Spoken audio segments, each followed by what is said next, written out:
నమస్తే, welcome to listen TV. ప్రస్తుతం మనం గాంధీ భవన్ దగ్గర ఉన్నాం. ఎమ్మెల్యే ప్రేమ్ సాగర్కి సంబంధించి గతంలో కూడా ఒక స్టోరీ మనం పెట్టడం జరిగింది. ఏదైతే ధర్నా చౌక్లో ఎమ్మెల్యే ప్రేమ్ సాగర్ భూ కబ్జాలకు సంబంధించి ఇక్కడ కొంతమంది అయితే నిరసన తెలిపిన పరిస్థితి కూడా మనం చూసాం. సో ఈ రోజు వాళ్ళందరూ కూడా వినతి పత్రం ఇవ్వడానికి ఈరోజు గాంధీ భవన్కి రావడం జరిగింది. ఇప్పటికీ కూడా వాళ్ళని ఇబ్బందులు పెట్టే ప్రయత్నం చేస్తున్నారు. ఏదైతే ప్రేమ్ సాగర్ చెప్పిన రేటుకే భూములు ఇవ్వాలంటూ కూడా వీళ్ళందరూ కూడా 40 సంవత్సరాలుగా అక్కడ భూములు కొనుక్కుని అక్కడ ఉంటున్న వాళ్ళు వీళ్ళందరినీ ఖాళీ చేయించే ప్రయత్నం చేస్తూ ఉన్నాడు. మరి దీని గురించి మాట్లాడే ప్రయత్నం చేద్దాం.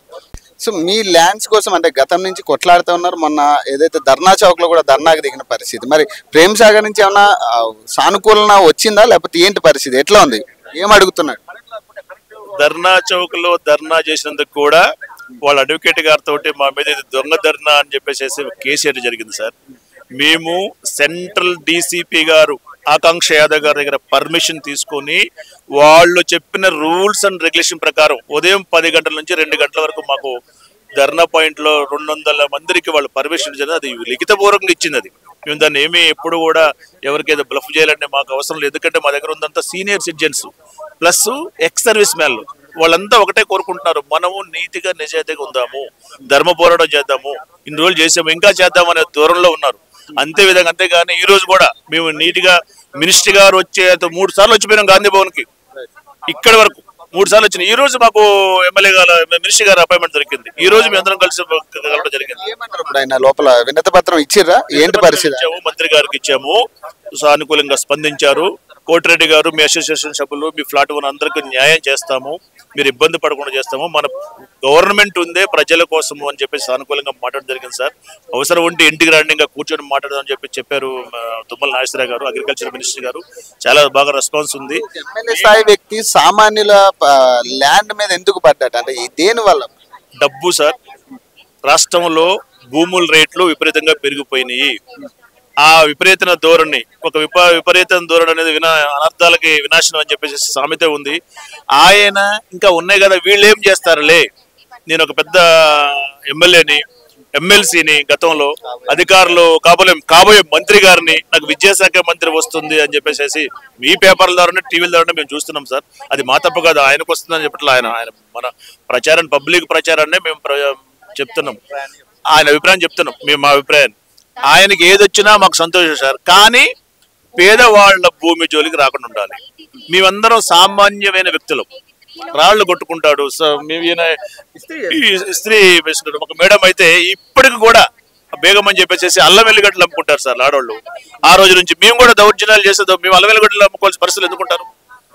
ఇప్పుడు 300 గజాల సైట్ కొనుక్కున్నాం ఆ రోజుల్లో, తక్కువ రేటు ఉందని చెప్పేసి ఈ రోజు రేటు పెరిగే సరికి కన్ను కొడుతుంది. ఒక దుర్మార్గమైన ఆలోచన. మాట్లాడాము కానీ ఆయన అడిగే రేటు 5,000 రూపాయలకి ఇవ్వండి మేము కొనుక్కుంటానంటే మా కళ్ళమ్మటి నీళ్లు వచ్చి ఒకటే మాట చెప్పాం, మీకు 15,000 మేమే ఇస్తాం సార్, మీ మొత్తం మాకు ఇవ్వండి. ఆ వెంచర్ మేము ఒక 1.5 year లో మీకు శుభ్రంగా నీట్గా చేసి ఇస్తామని కూడా చెప్పినాం సార్. అయినా కానీ ఆయన వింటలేదు. మళ్ళీ అదే వ్యవస్థ, రెవెన్యూ వ్యవస్థలని, పోలీసులని, డిపార్ట్మెంట్లని వాడుకొని అక్కడ లాండ్ ప్రాబ్లం వద్దని చెప్పేసి అంటాము. మమ్మల్ని నానా హరాస్మెంట్ చేయటము, అక్కడ కొంతమంది పిల్లల్ని పెట్టేసేసి రౌడీ షీట్లను, గూండాలుగాళ్ళని కొంతమంది పెట్టేసేసి, ఆడవాళ్ళు పోతే లేదా సీనియర్ సిటిజన్స్ పోతే వాళ్ళని బెదిరించడము, తక్కువ రేటుకి వీళ్ళకి కూడా ఎప్పటికైనా సరే. దానికి కారణం ఏంటంటే ఇంకా ఎన్నిసార్లు పోదాంలే సైట్కి, ఇంకా ఎన్నిసార్లు పోదాంలే, వీళ్ళకి ఏదో ఒకటి మనం ఇచ్చేద్దాం అనే ఒక ధోరణి వస్తుందని చెప్పేసి విసిగించాలి వీళ్ళందరినీ ఒక దుర్మార్గమైన ఆలోచనలో ఉన్నారు సార్. అది చాలా తప్పు. మేము ఒకటే ఉన్నాము, ఈ రోజు ఒకటే సిస్టమ్ లో ఉన్నాం సార్, ఒకటే పని మీద ఉన్నాం. ఈ రోజు చిన్న మీడియా వాళ్ళు కావచ్చు, ప్రింట్ మీడియా కావచ్చు, ఎలక్ట్రానిక్ మీడియా కావచ్చు, సోషల్ మీడియా కావచ్చు, ఇలా ప్రతిదీ ఇట్లా ఒక వ్యక్తికి తేలిగుట్టిందంటే ఇలా వేటు న్యూస్ లో కూడా చిన్న అంశాలైనా మంచిగా అందరికి తెలియాలి ప్రజానికానికి అని చెప్పేసి ఇంత మీడియా వస్తుంది. వెనక్కి ఎవరు పోయే పరిస్థితి లేదు. ప్రేమ్ సాగర్ గారు గుర్తుపెట్టుకోండి, మీరు ఎంత మమ్మల్ని అణచాలని చూస్తే మేమంత వివెత్తిన పైకి లేస్తాము. ఈ రోజు 200, 500, 600 మంది వస్తాం, రేపు 2,000 మంది వస్తాం. అప్పుడు ఎవరు ఏమి చేయలేరు. మేము కూడా అన్యాయానికి, దుర్మార్గానికి దిగితే, దౌర్జన్యానికి మేము కూడా దిగదలుచుకుంటే మీరు మసైపోతారు, మసైపోతారు. ఆ సైట్ లో ఎవరు మిగలరు. కానీ ప్రపంచంలో శాంతి అనేది ఒక అజెండా ఉంది. దేశంలో శాంతితోటి సాధించాలి ఏదైనా అనేది ఒక దాని మీద ఉంది. మీరు ఎన్ని అకృత్యాలు, ఘోరాలు చేసినా మా రూములు కొనుక్కుంటాడు సార్. ఆ ఫోటో చూడండి సార్. మేము రూములు కట్టుకుంటే మాకు పర్మిషన్ ఇచ్చిందని చెప్పేసి రేగుల రూమ్ కట్టి రాత్రిపూట పాల్గొట్టాడు సార్. కూలగొడతాక ఆయనకి పర్మిషన్ ఎక్కడిది? ఆయన కూలగొడతానికి పర్మిషన్ ఎక్కడంటే అప్పట్లో ఒక చిన్న స్టేటస్ కో ఉంది, రౌడీ షెడ్యూల్ ఉన్నారు వాళ్ళు. రాత్రిపూట మనం పొద్దు సైట్ లో ఉండాలి సార్, రాత్రిపూట మన సైట్ లో ఉండదు, దూరంగా ఉంటుంది, సిటీ నడుబడిలో ఉంది, లోపల ఉంది. అక్కడ వాళ్ళు చుట్టుపక్కల అంతా పందులు గొడ్లు వస్తుంటుంది, గడ్డి ఉన్న కాడ ప్రతిదీ వస్తున్నాడు జంతువులు. రాత్రిపూట పోలేం కదా మనం, రూమ్ కట్టుకుంటే మనం అంటే డబ్బులు కావాలి కదా ఇల్లు కట్టుకోవాలంటే. దాంట్లో భాగంగా అలాంటి అకృత్యాలు చేస్తున్నాడు సార్. అది చాలా దుర్మార్గమైన ఆలోచన. ఈ రోజుకైనా సరే ఆయనలో మార్పు రావాలి. భగవంతుని కోరుకుంటున్న ఒకటే, ప్రేమ్ సాగర్ గారు మీ మైండ్ లో మీకు మంచి అనే ఒక ఆలోచన వస్తే భగవంతుడు మిమ్మల్ని 100 సంవత్సరాలు బతికిస్తాడు సార్ అని చెప్పేసి మీడియా ముఖం కూడా ఆయనకి మీ అందరూ తెలియజేస్తున్నాం. ఆయన బాగుంటే మంచిర్యాల ప్రజలు బాగుంటారు. పోలీస్ అధికారులు కూడా ఏం చేయట్లేదు దీని మీద రియాక్షన్స్ గానీ. ఇప్పుడు అంతమంది చెప్పినా సైతం వాళ్ళు ఏం పట్టించుకోవట్లేదు. ఒకవేళ మా సైట్ లో మా ప్లాట్లు మేము చూసుకోవడానికి వెళ్తే అసలు ఎవరు ఇన్ఫర్మేషన్ ఇస్తున్నారో తెలియదు. ఇమీడియట్లీ వాహనాలు వచ్చేస్తాయి, పోలీసులు దిగుతారు, మీరు ఎందుకు వచ్చి ఇక్కడ ల్యాండ్ అండ్ ప్రాబ్లం అవుతుంది వెళ్ళిపోండి అని చెప్తున్నారు.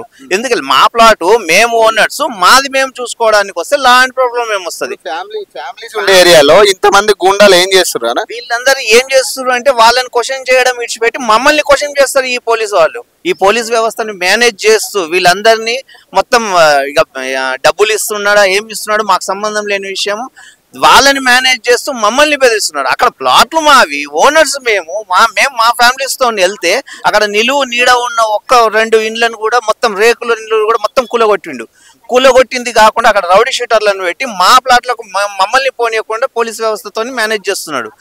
అసలు మేము పోలీసులకు ఇన్ఫర్మేషన్ ఇవ్వకుండా సరే మా ప్లాట్లకు మేము పోయే లోపల పోలీసు వాళ్ళు వస్తారు, వాళ్ళకి ఇన్ఫర్మేషన్ ఎవరు ఇస్తున్నారు? వాళ్ళు మమ్మల్ని మా ప్లాట్లోంచి బయటకు వెళ్ళమంటాడు. ఏమన్నా అంటే ఎందుకు సార్ మేము కదా ఓనర్స్, మా ప్లాట్లో ఉన్నాం, మేము క్లీన్ చేసుకుంటున్నాం అంటే లేదు ఇక్కడ ఉంటే ల్యాండ్ ప్రాబ్లం వస్తుంది. ల్యాండ్ ప్రాబ్లం ఎందుకు వస్తుంది? అవతల ఉండే వాళ్ళు ఒక 20 నుంచి 50 మంది వరకు ఉంటారు. ఇన్ కేసు ఎవరైనా ఒకరు ఫోన్ చేసి ఆ చెట్లోంచి ఈ చెట్లోంచి ఒక 100 మంది వస్తారు. వాళ్ళు 100 మంది దాకా వచ్చి మమ్మల్ని భయం ప్రాంతాలకు గురిస్తారు. మేమేంది న్యాయ పోరాటం చేయాలి, న్యాయంగా వెళ్ళాలి, మా ఫ్యామిలీస్తో వచ్చిన వాళ్ళతో గొడవ మాకు అవసరం లేదు కదా అని మేము ఊరుకుంటుంటే రౌడీ విధవలతో మేమేం పోరాడతాం చెప్పండి? వాళ్ళతో రాళ్ళు ఉంటాయి, రప్పలు ఉంటాయి, వాళ్ళు తీసుకొని పరిగెత్తితే మేము మా ఫ్యామిలీస్ని కాపాడుకోవాలన్నా వాళ్ళతో యుద్ధం చేయాలన్నా? ఈ ఎదవలతో యుద్ధం చేయాల్సిన అవసరం లేదు. బాబు ప్రేమ్ సాగర్ గారు మీకు ఒకటే వినతి అండి, మీరు ఇప్పుడు కాల్ ఆపరేషన్ చేసుకొని ఇంట్లో పడుకున్నారు. ఒకటి మీరు ఆరోగ్యాలతో సుఖ సంతోషాలతో ఉండండి. ఈ ఏజ్ లో కనీసం బుద్ధి తెచ్చుకోండి. మీకు ఎందుకండి ఇన్ని ఎకరాలు ఏం చేసుకుంటావు? పోతే 6 అడుగుల జాగాలని పెట్టేది. అరే ఎదవా, నేను బాబు మంచిగా అన్ని చెప్పిన ఎదవా నేను చెప్తున్నా కదా, మా డాడీ కానిస్టేబుల్ గా రిటైర్డ్ అయిన పైసలతో కొన్న జాగరాది, నేను కూడా ముసలిని అయిపోతున్నా. ఇన్ కేస్ ఈ వారం 10 రోజుల్లో గవర్నమెంట్ ఏదైనా చర్య తీసుకొని మా ప్లాట్లు మాకు హ్యాండ్ ఓవర్ చేయకపోతే ఇదే మీడియా ముఖంగా చెప్తున్నా, అక్కడ పెట్రోల్ పోసుకొని సూసైడ్ చేసుకొని కూడా నేను సిద్ధం. నా కొడుకు కన్నా నా ప్లాట్ లో ఇల్లు కట్టుకోనికే అవకాశం దొరుకుతుంది. 556 మందికి ప్రతినిధిగా ముందుండి చెప్తున్నా కదా, నేను పెట్రోల్ పోసుకొని ఆత్మాహుతి చేసుకుంటాను. నా కొడక అనుకోవచ్చు, నీ అయ్యదా నీ అబ్బదా, మా సొంతం పైసలు పెట్టుకొని మేము కొన్నాం. మాకున్న ప్లాట్లు మీరు కబ్జా చేసుకోండి. నీ 200 ప్లాట్లు ఉంటే నువ్వు కట్టుకో, విల్లా కట్టుకో, ఇంకేమైనా చేసుకో, విలాసవంత భవనాలు కట్టుకో. మా 150 గజాలు 300 గజాలు నీకు అమ్మాల్సిన అవసరం మాకేది? నీకు అమ్మాలనుకుంటే మేము ఎందుకు కొంటాం? రాయి రప్ప కొనుక్కొని నేను లాండ్రీ షాప్ నడుపుతా, నేను ప్రతి ఒక్క షర్ట్ ఐరన్ చేసి అడుక్కొని బతికి అవన్నీ కట్టుకుంటున్నా. నీకు వచ్చిన పుణ్యానికి వచ్చిన ఆ చిరాన్పోర్ట్ క్లబ్ లోంచి వచ్చిన పైసలు పెట్టి ఆడబెట్టి ఒక ఎమ్మెల్సీ స్థానంలోనే నువ్వు ఇన్ని చేసినావు. ఇప్పుడు ఎమ్మెల్యే స్థానం వచ్చింది, అయినా ఇంటలేవు. ఇప్పుడు నీకు మంత్రి పదవి వస్తే రాష్ట్రంలో ఇంకెక్కడ కబ్జాలు చేస్తావు? ఉన్న కబ్జాలు సరిపోక ఇంకా రాష్ట్రం మొత్తంలో ఏడవడితే అలా కబ్జా చేస్తావు, నాకు తెలుసు ఆ విషయము. మీడియా ముఖంగా చెప్తున్నా బాబు, మా జోలికి రాకు, మమ్మల్ని ఈడ్చిపెట్టు. మా ప్లాట్లో మేము 556 మంది కట్టుకోవడానికి సానుకూలంగా స్పందించు. మీరు ఆరోగ్యాలతో సుఖంగా ఉండాలని కోరుకుంటున్నాను. ఫైనల్ గా మీరేం చెప్తారు? నేను రిటైర్డ్ ఆర్మీ పర్సన్ అండి. నేను 1991లో నేను ప్లాట్ కొనుక్కున్నాను. 2001లో ఇది యాక్చువల్ 2001లో దీన్ని ప్రేమ్ సాగర్ కొంతమంది గుండాలు వచ్చేసి ఆయన కబ్జా పెట్టారు. కబ్జా పెట్టిన వాళ్ళ దగ్గర నుంచి ఈయన మళ్ళీ టేక్ ఓవర్ చేసుకున్న తర్వాత ఏం చేశాడు, దానిలో నుంచి ఉన్నటువంటి ప్లాట్ ఓనర్స్ని భయభ్రాంతులకు గురి చేసి ఒక 150 ప్లాట్లు కొనుక్కున్నాడు ఆయన.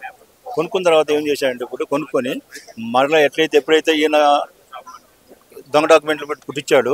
మేము ఆర్టీఓ గారి దగ్గర ఛాలెంజ్ చేసాము. చేసిన తర్వాత ఆర్టీఓ గారు మాకు ఫేవర్గా వచ్చేసింది. ఫేవర్గా వచ్చేసిన తర్వాత ఆయనకు అర్థమైపోయింది ఇది మనకు ఎటువంటి పరిస్థితులు రాదు, ఏదో చేయాలని చెప్పి మా మెంబర్స్ని భయభ్రాంతులు చేసి కొన్ని ప్లాట్లు కొనుక్కున్నాడు. వాస్తవం కొనుక్కుందైతే 100% కొనుక్కున్నాడు. కొనుక్కున్న తర్వాత ఇప్పుడు ఏమంటాడు, మొత్తం నేను చెప్పిన రేటుకి నాకే అమ్మాలి, లేదంటే ఆ ప్లాట్లో మీరు ఏం చేయలేరు. దీని ఒక ప్రజాప్రతినిధి అయి ఉండి ప్రజలకు మంచి చేయాల్సి ఉండి మరి ఇట్లా ఇబ్బంది పెట్టడం అనేది ఎంతవరకు కరెక్ట్ అసలు? అంటే సార్ ఇప్పుడు ఇది ఆయన ఆత్మ ఇదవ్వాలి సార్. అది ఇప్పుడు ఇంతమంది క్షోభపడుతున్నారు. చాలా మంది పేదవాళ్ళు ఉన్నాం దీంట్లో. ఏది చేపలు అమ్ముకునే వాళ్ళు ఉన్నారు, తర్వాత ఇస్త్రీ చేసుకునే వాళ్ళు ఉన్నారు, చాలా మంది కూడలేక ఎంతో మంది చచ్చిపోయారు.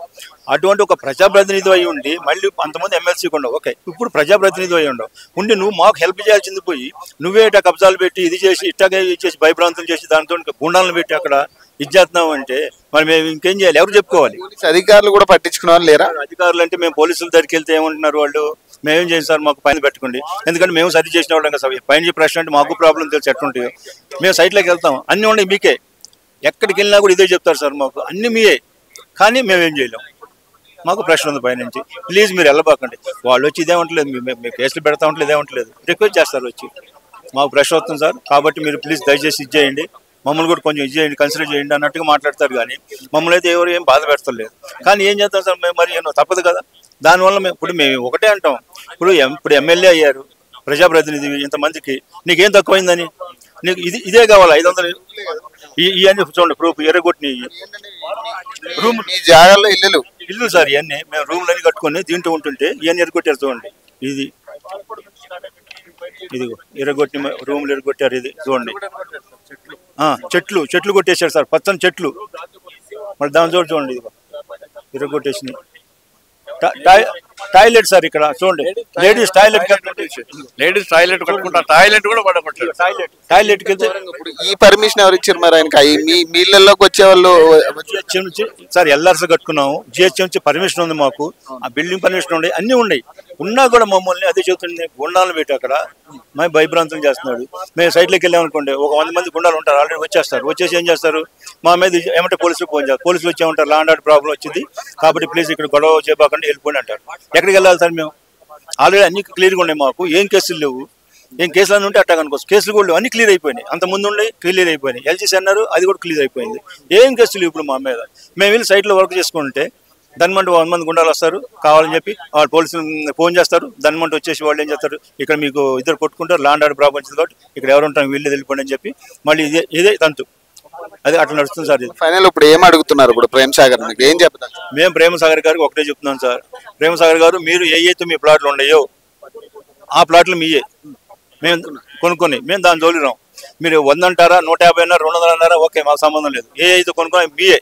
మిగిలిన ప్లాట్లు ఏ అయితే ఉండేవో దాని జోలికి మీరు రావాకండి దయచేసి. మేము మా ప్లాట్లు మేము మా పని చేసుకొని మా ఇల్లు మేము కట్టుకొని మేము దాంట్లో సుఖంగా ఉండడానికి మాకు కావాల్సినటువంటి వాతావరణాన్ని మీ ద్వారా కూడా కల్పించండి, మీ ద్వారా రిక్వెస్ట్ చేస్తాం.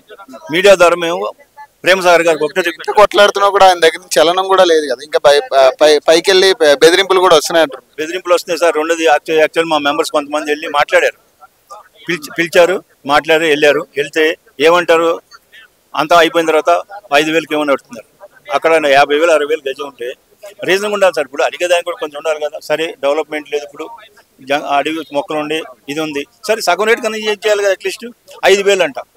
సార్ మేము ఒకటే చెబుతున్నాం సార్, నీ ల్యాండ్ ఏది ఉందో, నీ ప్లాట్లు ఏదో 150 200 ఉన్నాయి కదా, మేము 15,000 గజం, నువ్వు 5 అన్నావు, మీకు 3 ఇస్తాం రేటు ఇచ్చేసి మేము తీసుకుంటాం, వితిన్ 6 months మొత్తం కంప్లీట్ చేసేస్తాం, మాకు ఇచ్చేసేయండి. అయ్యే గొడవ లేదు కదా సార్ ఇద్దరికి, ఇట్ట కాంప్రమైజ్ కాదు అట్ట కాంప్రమైజ్ కాదు, మేము ఏదో కాంప్రమైజ్ అవ్వాలి కదా. నువ్వు 5,000 అన్నావు, మేము 15,000 అంటున్నాం, నీకు 3 ఇస్తాను అంటున్నాం, మాకు ఇచ్చేసేయండి. అది మేము అడుగుతున్నాం. ఇప్పుడు ఏదో సెల్యూషన్ కావాలి, మేము ఇప్పుడు కాదు సార్, మేము అదే అడగలేదు. ఆయన 5,000 అడిగాడు, 5,000 గజం అన్నాడు, మేము 15,000 అన్నాం గజం కొంటా ఉంటాం, అంటే టోటల్ 15,000 కొంటాం గజం. నువ్వు మాకు ఇచ్చేసేయి, 6 months మొత్తం నీకు క్లియర్ చేసేస్తాం. కాంప్రమైజ్ కావాలి, ఏదో అవ్వాలి కదా, మరి సొల్యూషన్ ఉండాలి కదా. ఏదో ఇప్పుడు అట్ట పడి ఉంటే ఏం లాభం లేదు కదా, నీకు లేదు మాకు లేదు. లేని ఒకటి మేము ఎన్ని సంవత్సరాలు సార్ పోరాడతాం సార్, ప్లాట్ మాత్రం ఎటువంటి పరిస్థితిలో జాగా వదిలే ప్రసక్తే లేదు, ఇది మాత్రం గ్యారెంటీ. అయినా పని సార్, ఇప్పుడు కాదు రేపు కాదు ఎల్లుండి సార్, మనిషి చేస్తాం సార్. ఎన్ని సంవత్సరాలు పోతారు ఎవరైనా, ఎన్ని రోజులు పోతాం చెప్పండి. కాబట్టి ఏంటంటే ఇప్పుడైనా ఆయనకి ఒకటే, ఇప్పుడైనా ప్రజాప్రతినిధి కాబట్టి ప్రజాప్రతినిధిగా మేము రిక్వెస్ట్ చేసేది ఒకటే, ఇప్పుడైనా సరే ఏదో కూర్చొని ఇప్పుడు ఎందుకు వస్తున్నాం సరే నువ్వు కాకపోతే వేరే వాళ్ళతో సరే మాట్లాడించి ఒక మమ్మల్ని పిలిచో లేకపోతే ఇచ్చేసో ఒక కాంప్రమైజ్ దాకా దీనిలో తయారయ్యి ఏదో సొల్యూషన్ చేసుకుంటే మంచిగా ఉంటుంది. నీకు కూడా మంచిది, ఎందుకు నువ్వు ఎమ్మెల్యే కాబట్టి నీకు కూడా మంచి పేరు ఉంటుంది. కాబట్టి మాకు కూడా మేము కూడా ఇచ్చేస్తాం.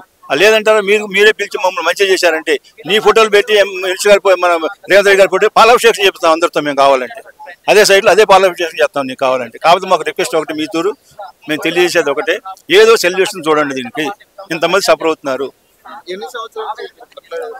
సార్. దగ్గర 25 years అవుతుంది సార్. 25 నుంచి కొట్లాడుతూనే ఉన్నారు, యాక్షన్ తీసుకునేటోళ్ళు లేడు. యాక్షన్ లేదు. ఏదైతే ఏమంటారు కేసులు ఉన్నాయి, ఈ కేసు ఉంది ఆ కేసు ఉంది, అన్ని కేసులు క్లియర్ చేశారు సార్. గవర్నమెంట్ ఇప్పుడు మాకు బెనిఫిట్ ఎక్కువైంది సార్ దీంట్లో. పోయిన గవర్నమెంట్లో అసలు మా గోడి ఉన్నవాళ్ళు లేడు. ఎక్కడికి వెళ్తే ఉంటారు మాకు సంబంధం లేదన్న పెద్ద పెద్ద వాళ్ళ దగ్గరికి వెళ్ళాం, అందరి చేతులు ఎత్తేసారు. ఒకటే ఇప్పుడు ఏదైతే రేవంత్ రెడ్డి గారు వచ్చారో వచ్చిన తర్వాత ప్రజా దర్బార్కి వెళ్ళి అక్కడ దీనికి వెళ్ళాం, ప్రజావాణి దీనికి, అక్కడ మా గోడి ఉన్నారు. దాని తర్వాత మళ్ళీ ఇప్పుడు ఇక్కడికి వచ్చాం. ఇక్కడ మనం ఇప్పుడు ప్రజెంట్ మినిస్టర్ గారు రెక్టిఫై చేయాలి కదా వినేటోళ్ళు. ఇప్పుడు మాకు ఏమైందంటే సార్, అంత ముందు గవర్నమెంట్ చూసుకుంటే ఇప్పుడున్న గవర్నమెంట్లో మాకు 99% మాది అయిపోయింది, సాల్వ్ అయిపోయింది. అంతకుముందు ఇనేవాళ్ళు లేరు కదా మా గోషు. ఇప్పుడు ఎక్కడికి వెళ్ళినా మా గోడు ఏంటంటే ఇనేవాళ్ళు లేరు, కానీ ఇప్పుడు వింటున్నారు, 2 చేతులు సాల్వ్ చేస్తూ ఉంటున్నారు. కాదు మీకు కూడా తెలుసు కదా సార్, పైనుంచి ఆయన ఎమ్మెల్యే సేమ్ పార్టీ కాబట్టి ఏంటంటే ఆయన ఇంప్లూయెన్స్ ఉంది. కాబట్టి ఏంటంటే కొంచెం ఇప్పుడు మనం ఏదైనా చెప్పామనుకోండి, ఇప్పుడు సపోజ్ మీకు చెప్తాం ఏమంటాడు వచ్చి గవర్నమెంట్ ఫోన్ చేసి మేము సాల్వ్ చేసుకుంటానని అంటాడు. అంటే ఏమైంది, అంతవరకు క్లోజ్ అయిపోయింది. అది సాల్వ్ చేసేది ఉండదు, ఇది ఉండదు. ఎక్కడికి వెళ్తే అక్కడికి వెళ్తే ఏమంటాడు, నేను సాల్వ్ చేసుకుంటా అన్న దానికి మీరేమో జోక్యం చేసుకోవద్దు అన్నారనుకోండి, అక్కడ ఆగిపోయింది కదా. అది అట్లా డీల్ అవుతుంది అన్నమాట. అమ్మా చెప్పండి, అంటే ఏమంటారు? అదే మాకు అన్ని ఫ్లాట్స్ అన్ని అమ్మేసేయాలి అనేసి అని అంటున్నాను. వాళ్ళే ఆల్రెడీ ఆయన 150 ఫ్లాట్స్ ఉన్నాయి, అవి తీసుకొని మాకు ఇవ్వమంటే అట్లా ఇవ్వకుండా ఆల్రెడీ 150 ఫ్లాట్స్ కూడా కొనేసి 10 lakhs. మేము 10-15 years నుండి కొట్లాడుతున్నాం అంట. అప్పుడు అక్కడికి వెళ్ళడానికి కూడా లేదు ఛాన్స్. అసలు అక్కడికి వెళ్తే అక్కడ గుండాగాళ్ళని పెట్టేసేసి రానివ్వకుండా చేస్తున్నాడు అనమాట. ఫొటోస్ తీయడము అట్లాంటివి చేస్తున్నాడు. పోలీస్ అధికారులు కూడా పట్టించుకోవట్లేదు. వాళ్ళు వస్తున్నారు, నెక్స్ట్ టైం రండి అని అట్లే చెప్పేసి పంపించేస్తున్నారు. ఏదో పని ఉంది, అప్పుడు ఎలక్షన్లు అప్పుడు కూడా ఎలక్షన్లు అయినాక చూద్దాం అనేసి అని చెప్పేసి అప్పుడు రానియకుండా చేసినారు అనమాట. ఎందుకు అంత కక్ష మీ మీద? అంటే 25 సంవత్సరాలు కొట్లాడుతాను, నాకు కావాలనేసి ఆయనకి అన్ని ఇచ్చేస్తే 10 lakhs 15 lakhs ఇచ్చేస్తా అనేసి. 150 ఉన్నాడు, మిగతా 550 ఉంటుంది. విల్లాస్ కట్టుకోవచ్చు, వాడిని సమాధి కూడా కట్టుకోవచ్చు, దాంట్లో అట్లా ఉంటుంది అన్నమాట. అందుకనే వాడు మమ్మల్ని సతాయిస్తున్నాడు. ఫ్రీగా 1.5 కోటి ఒక ప్లాట్ 5 లక్షలకు 10 లక్షలకు అడుగుతా ఉన్నాడు. మేము ఎట్లేసాం సార్, మాకు లేదు, ఇల్లు లేదు, మాకు ఉన్నది ఒకటే. మేము ఇప్పుడు 1983లో కొన్నాము. కొన్న తర్వాత కూడా ఇప్పుడు కావాలంటే మేము కొనే పరిస్థితి లేదు. అది సార్, ఫ్రీగా తీసుకోవాలా అదే ఆలోచన ఆయనకి. ప్రజానాయకుడు కదా, ప్రజానాయకుడికి ఏం కావాలి సార్? ఫ్రీగా ప్రజలకు లేదు, ప్రజల సొమ్ము తీసుకోవాలా, దాంతో ఎంజాయ్ చేసుకోవాలా. ప్రజాధనం తీసుకున్నా ప్రజలు తీసుకున్నా ఎంజాయ్ చేయాలా. పేదోడు ఎట్లా పోవాలి, ఓట్లు మటుకు కావాలా మనకి. గరీబుల ఓట్లు కావాలా, పేదల ఓట్లు కావాలా. ఇన్ని సంవత్సరాల నుంచి మీరు కొట్లాడుతూ ఉన్నారు, యాక్షన్ తీసుకోవడానికి ఎవరు ముందుకు రాకపోవడం అనేది? మేము ఒకటే డిసైడ్, ప్రేమ్ సార్ వచ్చేంత వరకు మేము వాడికి ఇయ్యము. ప్రేమ్ సార్ కావాలా, మేము తీసుకోవాలా, అంతవరకు మేము అట్లనే ఖచ్చితంగా ఉన్న ఖచ్చితంగా అదే దీక్షలో ఉన్నాం మేము. వాడు రావాలా, మాకు రావాలా. లేకుంటే ఎలాంటి ఇబ్బందులు పెడుతున్నారు మిమ్మల్ని? ఇబ్బందులు ఏం లేదండి. అక్కడ మా ప్లాట్స్ ఎల్ఆర్ఎస్ ఉంది, ఇంజెక్షన్ ఆర్డర్ ఉంది, బిల్డింగ్ పర్మిషన్ ఉంది, అన్ని అంటే మనం ఈసీ తీసినాం మా పేరు మీద, అన్ని మా పేరు మీద ఉన్నా కానీ అక్కడ ఏంటంటే అక్కడ ఒక గుమ్మిగా కొంతమంది గుండాల అక్కడ ఉంటారు మా ప్లాట్ దగ్గర. మేము వెళ్ళినప్పుడు అయితే ఇంకా ఎక్కడికి వెళ్తున్నారు, ఏంటి వెళ్తున్నారు, ఈ మా ప్లాట్స్ లో గుండాలకు పని ఏంటి అసలు? అంటే మరి పోలీసులు అంటే 150 ప్లాట్స్ అతని ఉన్నాయి కదా, సో మా ప్లాట్లు మేము కాపలు కాస్తున్నాము అన్నట్టుగా బిహేవ్ చేసి మమ్మల్ని మా ప్లాట్లు కూడా చూసుకోనియకుండా చేస్తున్నారు అనమాట. పోలీసు వస్తారండి మేము అక్కడికి వెళ్ళంగానే, ఎందుకంటే అందరికీ ఎందుకంటే వాళ్ళ కష్టార్జితం అండి, ఎవరు వదులుకోవాలని ఏముండదు. సో అందరూ అక్కడికి వచ్చినప్పుడు ఏం చేస్తారంటే వాళ్ళు టక్కున ఫోన్ చేస్తారు. పోలీస్ వ్యాన్లు 2 వస్తాయి. వచ్చినాక ఏంటంటే మేము ఎమికబుల్గా వెళ్ళాలనుకుంటున్నామండి. ఎక్కడికి వెళ్ళి వాళ్ళతో తన్నులు తినడం కానీ, వాళ్ళని తన్నడం కానీ ఇట్లాంటివి అంటే we do not belong to that kind of a class. ఏంటంటే మనం న్యాయంగా మాకు న్యాయం జరగాలని మేము ఆశిస్తూ మీడియా కానీ మేము ప్రజావాణి కూడా 4 సార్లు వెళ్ళాము. ఇక్కడికి మరి ఇంకొక ఆపర్చునిటీ ఉన్నట్టుగా మేము ఇక్కడ కూడా వచ్చాము. అక్కడ ఏంటంటే వాళ్ళు ఇంతకు ముందు ఏంటంటే మీరు మా ప్లాట్లు ఇచ్చేయండి, ఎప్పుడు ఒక 20 years బ్యాక్ తీసుకొని కొంచెం డబ్బులు ఇచ్చేస్తాము మీరు జరిగిపోండి అన్నారు. పోనీ అప్పుడు ఇచ్చేసి ఉంటున్నా కానీ మేము ఇచ్చేద్దు మేము. కానీ ఇప్పుడు ఏంటంటే అదే మేము కొన్న రేటుకి మాకు ఇచ్చేసేయండి అని అంటే అది న్యాయం కాదు కదండి. మిమ్మల్ని ఇంత ఇబ్బందులు పెట్టడం ఎంతవరకు కరెక్ట్? ఇప్పుడు ఆయన ఒక పబ్లిక్ రిప్రజెంటేటివ్, ఒక ప్రజలు ఎన్నుకున్న నాయకుడు, అట్లాంటి వ్యక్తి ప్రజల్ని ఇబ్బంది పెట్టి ఇంత ఘోరంగా అంటే ఇల్లు కూడా కూల్చిన పరిస్థితి, బాత్రూమ్లు కూడా కూల్చేసిన పరిస్థితి, అంటే ఆ రకంగా అంత కఠినంగా మీ మీద ఎందుకు? లేదండి, ఇట్ ఈస్ అత్యాశ. లేకపోతే ఈ ఇంకా భూ కబ్జాదారులు అనేసి ఆ పేరు ఎందుకు వచ్చి ఉంటదండి? బికాజ్ భూ బకాసురులు అనేది పేరు వచ్చిందంటే కంచంలో ఉన్న వాళ్ళది కాకుండా అన్ని కంచాలని నేనే తింటానంటే కాదు కదండి. సో ఇప్పుడు ఏంటంటే ఆయనకి ఉన్న 150 చాలా మంది అండి, ఎందుకంటే పిల్లల పెళ్లిళ్ళు ఎప్పుడో 83లో కొన్న వాళ్ళందరూ ఏంటంటే వాళ్ళ బీద వాళ్ళు పిల్లల పెళ్లిళ్ళకి అనేసి పోనీ ఆయన అడిగిండు కదా అని ఇచ్చేసిన వాళ్ళు కొంతమంది ఉన్నారండి. కొంతమంది దౌర్జన్యంగా కూడా తీసుకున్నారు. కానీ ఇప్పుడు మేము అట్లా వెనకమండి. ఐ మీన్ అప్పట్ల ఏం లేదండి. ఆయన ప్లాట్లు ఆయన ఏం చేసుకుంటాడో మనకు అది అనవసరం అండి. 550 plots ఆయనవి కాదు, పేపర్లన్నీ మా మీద ఉన్నాయి, మేము అప్పుడు కొన్నాయి. కావాలంటే లింక్ డాక్యుమెంట్స్ అవన్నీ చూసినా కానీ అది మాది. కాబట్టి మేము అక్కడ ఇల్లు కట్టుకోవాలని మేము ఆశిస్తున్నామండి. అది ఒక్కటే మాకు ఇది. పోలీసు వాళ్ళు కూడా ఏంటంటే వస్తారు, వెళ్ళిపోండి అమ్మా, ఎందుకు వీళ్ళతో గొడవ, మీరు తర్వాత సమస్య పరిష్కారం అవుతుంది. లేదండి, ఇంకా వేచి చూస్తామండి. అంతే, ఇంకా కూడా చిన్న హోప్ ఉంది. అసలు ఆల్మోస్ట్ 90% అయిపోయిందని మేము అనుకుంటున్నాం. ఎందుకంటే ఏ కేసులు ఆయన మా మీద పెట్టినారో అవన్నీ మొత్తము కోర్టు కొట్టివేసిందండి. ఇప్పుడు ఒకటి 6030 అనేది ఒకటి ఉంది, ఒకటి 6 మీదనే ఉన్నది. కానీ మేము ఏంటంటే మేము ధైర్యం చేసి కట్టుకున్నప్పుడు మమ్మల్ని ఎవరు అడ్డగించకూడదు అనేది ఒకటే, అంతే అండి. ఎందుకంటే అక్కడ వెళ్ళి మేము గొడవ పెట్టుకొని మేము ఇల్లు కట్టుకోవాలన్నంత మాకు అది లేదండి. సో న్యాయబద్ధంగానే ఎవ్రీథింగ్ హ్యాస్ టు హ్యాపెన్. ఏం చెప్తారమ్మా ఫైనల్ గా? మా ప్లేస్లు మాకు కావాలి, ఇవ్వాలనేసి అదే అడుగుతుంది. రెస్పాన్స్ లేదు, మరి ఇప్పుడు కూడా రెస్పాన్స్ లేకపోతే ఏంటి పరిస్థితి? అదే ఇట్లనే ఇంకా అక్కడ నిల్చొని అక్కడ నిరాహార దీక్ష చేయాలి అనేసి అని అనుకుంటున్నాం. రేవంత్ రెడ్డి చేయాలి అనేసి అని ఆశపడుతున్నాం. మీరేం చెప్తారు బాబాయ్? మేము మా ప్లాట్లు శాంతియుతంగా గెలుచుకోవాలి. మాకు హక్కుల్ని బట్టి మేము హక్కులు చూపించి మా దగ్గర ఉన్న మొత్తం పేపర్స్ అన్ని చూపించి మేము దాంట్లోకి దిగాలని చూస్తున్నామండి. ఒక ఎమ్మెల్యే ఇట్లాంటి వాటికి పాల్పడడం అనేది అంటే ఎంత కరెక్ట్? అంటే పబ్లిక్ ని ఇబ్బందులు పెట్టి మీలాంటి వాళ్ళని, ఇప్పుడు దాదాపు 40 సంవత్సరాల నుంచి కూడా అక్కడ ఫ్లాట్స్ ఉన్నాయి చాలా.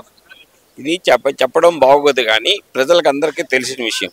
అతను ఆ స్థాయి వరకు వచ్చారు, తర్వాత అతనికి ఉన్న పేరు కూడా అందరికీ తెలుసు. కాబట్టి అతను అంత పెద్దవాడు ఎలా అయ్యాడు దానికి ఒకటే ఉదాహరణ ఇలాంటి పనులు చేయడమే. ఇలాంటి పనులు చేయడము, సంపాదించుకోవడము. రీగల్ పోతో ఏదో అది కొనుక్కున్నాడు, అక్కడ మిగతా కేసులు ఉన్నాయి, అప్పుడు ఎలక్షన్లో డబ్బులు బాగా దొరికిపోయాడు. ఇవన్నీ అంటే అతనికి తాతలు సంపాదించిన ఆస్తి కాదు కదా. అతనికి పదవిని అడ్డు పెట్టుకొని పెద్దవాళ్ళని తోడుగా ఉంచి అందరికీ తెలిసిన విషయం అతను సంపాదించుకున్నాడు. ఆ సంపాదనతోటే మమ్మల్ని భయపెడుతున్నాడు తప్ప అతనికి ఏవి పేపర్స్ ఉన్నాయని కాదు. తుమ్మల నాగేశ్వరరావు గారిని కలిసారు కదా, మరి ఆయన దగ్గర రెస్పాన్స్ ఏంటి? ఆయన దగ్గర రెస్పాన్స్ ఇచ్చాము కాబట్టి నెక్స్ట్ అది వెయిట్ చేసి చూస్తామండి. ఈ విషయాలు ముందు నుంచి మేము తీసుకెళ్ళాము, అందరికీ తెలుసండి, అందరికీ తెలుసు. అందరి దగ్గరికి వెళ్ళాము, మా బాధలు చెప్పుకున్నాం. పోలీసు వాళ్ళకు కూడా మీరు అనేటట్టే, మీరు అడిగేటట్టే సమాధానం ఏంటంటే మేము పోలీసు వాళ్ళకి అన్ని చూపించాము. వాళ్ళు ఒకటే అంటున్నారు, మేమే అందుకే మిమ్మల్ని ఏం అనడం లేదు. కానీ మాకు పైనుంచి ఫోర్సు అంటే ఏంటి? ఆ ఫోర్సు అతనికి పదవి అడ్డు, అంతే. ఆ పదవే అతను మమ్మల్ని సాధించుకోవడానికి ఏంటంటే అతను ఎమ్మెల్యే అవడమే మాకు దరిద్రం, అంతే, ఇంకేమీ లేదు. మంత్రి అయితే ఇంకా కొంచెం పెరుగుతుంది, అది మాకు ఇబ్బంది అతను మంత్రి అవడము. అందుకే ఈ వినతి పత్రాలు ఇవ్వడం ఏంటంటే అతను చేసే పనులు, అతని గుణము, అతని విధానము ఇలాంటిది. కాబట్టి సార్ మీరు కూడా చూడండి, మాకు డైరెక్ట్గా మీరు హెల్ప్ చేయలేకపోయినా అతను మంత్రి పదవి రాకుండా ఉంటే కొంత మంత్రి పదవి ఉంటే మిగతా పోలీసులు వస్తారని తెలుసు కదండి. మిగతాది న్యాయం అనేది తెలుసు, న్యాయం ఎలా జరుగుతుందో కూడా తెలుసు. దాన్ని విపులంగా చెప్పుకోవడంలో మనకి లేదు. మీరేం చెప్తారు బాబు? మీరు దాదాపు 25 సంవత్సరాల నుంచి కొట్లాడుతూనే ఉన్నారు ఈ ల్యాండ్. అవును, ఇది మొత్తము కాప్రా మున్సిపాలిటీలో ఉన్నది. వంపగూడ కాప్రా మున్సిపాలిటీ, కాప్రా మండలం. మొత్తం 61.34 గుంటలు అది కంప్లీట్.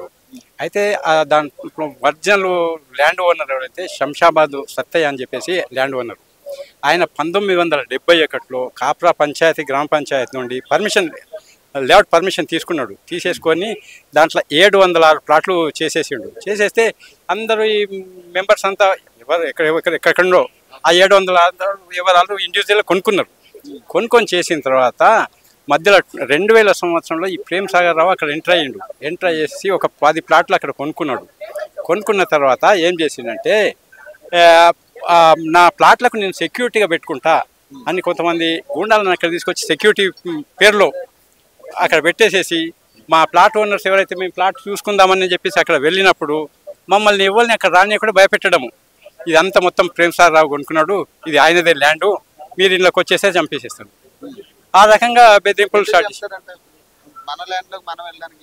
అదే ఆయన గుండాయిజము అక్కడ పెట్టి మొత్తం అంతా కంప్లీట్ ఆయన్నే తీసేసి కొట్టేసుకుందామని చెప్పేసి అంత గుండాయిజం చేయాలంటారా? అదే కదా ఇప్పుడు మా ఇబ్బంది. ఆ రకంగా ఇబ్బంది పెట్టేస్తే కొంతమంది భయపడిపోయి ఎందుకు మనకి తలకాయ నొప్పి అని చెప్పేసి ఆయన ఎంతో కొంత చెప్పిన రేటుకి ఇచ్చేసేసి ఆ రకంగా 150 ప్లాట్ల వరకు కొనుక్కొని మిగతా ప్లాట్లు కూడా మొత్తం ఈ రకంగానే మేము మొత్తం తీసేసుకోవాలి. 150 సరిపోదు, మొత్తం కావాలి, కంప్లీట్ కావాలి. నాకు ఎంత సరిపోదు కదా. ఈ మొత్తం కూడా ఈ రకంగా చేసేస్తే వీళ్ళు కూడా భయపడేసేసి మళ్ళీ నాకే ఇచ్చేస్తారు నా ఉద్దేశంతో అక్కడ గుండాలను పెట్టి అక్కడ రానియకుండా ఇబ్బంది చేస్తూ, మాకు పోలీస్ స్టేషన్లో కూడా పోయి చెప్పుకుంటే ఏంటంటే పోలీసులు అక్కడ మేనేజ్ చేసుకుంటూ మేము పోయి చేస్తే మాకు పైనుంచి ప్రెషర్ ఉంది, మేమేం చేయలేము. వాళ్ళు ఏమన్నా మాకు పై ఆఫీసర్ నుంచి ప్రెషర్ ఉంది, మేమేం చేయలేము. ఈ మధ్యలో కూడా ఏం చేసిందంటే దొంగ డాక్యుమెంట్స్ సృష్టించి మొత్తం ల్యాండ్ అంతా నాదే అని చెప్పేసి అది కూడా ఒకటి సృష్టించుకుంటూ దాంట్లో కేసేసినాము, దాంట్లో విన్ అయిపోయినాము. అయిన తర్వాత మరి మేము అడిగేది ఒకటే, మొత్తం ల్యాండ్ అంతా ఆయనదే అయినప్పుడు మా దగ్గర ప్లాట్లు ఎట్లా కొనుక్కుంటూ ఆయన కంప్లీట్ 62 ఎకరాలు ఆయన అంటుండు దాదాపు. దాంట్లో నుంచి ఇప్పుడు ఈ 150 ప్లాట్లు మళ్ళీ మా దగ్గర ఎట్లా కొనుక్కుండు? మా దగ్గర కొనుక్కొని నాదే మొత్తం ల్యాండ్ అంటే ఏమన్నట్టు అది. అందుగురించే మేము ఇంతకుముందు ప్రజావాణిలో ఇచ్చినాము, తర్వాత ఈ జిహెచ్ఎంసీలో ఇక్కడ కూడా ఇచ్చినాము. మేము మన ఎంసీ నుండి ఎల్ఆర్ఎస్ పర్మిషన్ తీసుకున్నాము, తర్వాత బిల్డింగ్ పర్మిషన్ తీసుకున్నాము, బోర్వెల్ పర్మిషన్ తీసుకున్నాము. ఇవన్నీ తీసుకున్న తర్వాత కూడా ఎందుకంటే అధికారంలో ఉన్నాడు కాబట్టి ఎవరికి మేము చెప్పినా కూడా ఆయన అధికారంలో ఉన్నాడు, మేమేం చేయలేము. పోలీస్ ఆఫీసర్ దగ్గర, ఈవెన్ ఏసీపీ డీసీపీ అందరి దగ్గరికి వెళ్ళినాము, ఎవరి దగ్గరికి వెళ్ళినా కూడా మాకు పై నుంచి ఆర్డరు, మేమేం చేయలేము. తుమ్మల నాగేశ్వరరావు గారు ఏమంటారు? ఇప్పుడు ఇక్కడ ఇచ్చేసేస్తే మాకంటే ముందు ఒక లేడీ ఇచ్చేసింది, మీ అందరిది ఒకటే సమస్య కదా, మాకు తెలుసు, నేను మీకు పరిష్కారం నేను చేస్తే పండి అని చెప్పేసి పంపించేస్తాం. పరిష్కారం అయితే జరగాలి కదా, 25 సంవత్సరాల నుంచి లేదు కదా పరిష్కారం లేదు. మేము అదంటే సరే మీ అందరిది ఒకటే కదా, మీ ఇంతమంది పరిష్కారం ఒకటి సమస్య కదా, నేను చూస్తాను పండి అని చెప్పేసి పంపించండు. అది మరి కనీసం ఇప్పుడైనా పరిష్కారం అవుతుంది అనుకుంటారా? మరి మేమైతే అయినా కాకపోయినా ఎంతవరకైనా మేము కొట్లాడతాము, ఇచ్చిపెట్టేదే లేదు. ఎట్టి పరిస్థితుల్లో ఏమైనా సరే మా స్థలాలు మేము దాంట్లో ఇల్లు కట్టుకున్నాక లేదా మేము ప్రాణాలు పోయినా పర్లేదు, అంతవరకు కూడా మేము కొట్లాడడానికి సిద్ధంగా ఉన్నాం. చూడొచ్చు, కనీసం అంటే మా ల్యాండ్స్ మాకు వదిలే వరకు కూడా మేము కొట్లాడతామంటూ కూడా వాళ్ళు డిమాండ్ చేస్తున్న పరిస్థితి. దాదాపు 25 సంవత్సరాల నుంచి వీళ్ళు కొట్లాడుతున్న పరిస్థితి. ఈ ల్యాండ్ ఇష్యూస్కి సంబంధించి ఎమ్మెల్యే ప్రేమ్ సాగర్ మీద ఆయన ఎమ్మెల్సీగా ఉన్నప్పటి నుంచి కూడా కొట్లాడే పరిస్థితి కనపడతా ఉంది. వాళ్ళు చెప్తా ఉన్నారు ఇప్పటికీ కూడా వాళ్ళ భయభ్రాంతులు చేసి రౌడీలను పెట్టి గూండాలను పెట్టి వాళ్ళ స్థలాల్లో వాళ్ళు కట్టుకున్న రేకుల షెడ్ని కూడా కూల్చే ప్రయత్నం చేశారు. చాలా బాత్రూమ్స్తో సహా మొత్తం అన్ని కూల్చిన పరిస్థితి కూడా వాళ్ళు చూపిస్తూ ఉన్నారు. గూండాలను పెట్టి వాళ్ళని బెదిరిస్తూ ఉన్నారు. కనీసం అంటే 5,000కి వీళ్ళకి అమ్మాలని చెప్పేసి వాళ్ళు ఏదైతే అతను చెప్పిన రేటుకి వీళ్ళు ల్యాండ్ ఇవ్వాలంటూ కూడా వీళ్ళు చెప్తా ఉన్నారు. గతంలో కొంతమందిని బెదిరించి 150 ఎకరాలు ఆల్రెడీ అక్కడ కొన్నారు. మిగతా వాళ్ళు ఎవరైతే బ్యాలెన్స్ ఉన్నో దాదాపు 500 ఫ్లాట్లు కొనాలని చెప్పేసి ఇప్పుడు మొత్తం కుట్ర చేసి వీళ్ళందరినీ కూడా భయపెట్టే పరిస్థితి కనపడతా ఉంది. వీళ్ళందరూ కూడా ఒకటే డిమాండ్ చేస్తున్నారు, మాకు న్యాయం జరగాలి. ఈరోజు తుమ్మల నాగేశ్వరరావు గారు కూడా మాకు మాట ఇచ్చారు, ఖచ్చితంగా న్యాయం చేస్తామని. కనీసం అట్లాంటి వ్యక్తి మినిస్టర్ అయితే ఖచ్చితంగా మాకే ఇబ్బంది అని కూడా వీళ్ళు చెప్తా ఉన్నారు. దీనికి సంబంధించి ఎంత దూరమైనా వెళ్తామని కూడా వాళ్ళు చెప్తా ఉన్నారు. సో మరిన్ని అప్డేట్స్ కోసం చూస్తూనే ఉండండి లెజెండ్ టీవీ.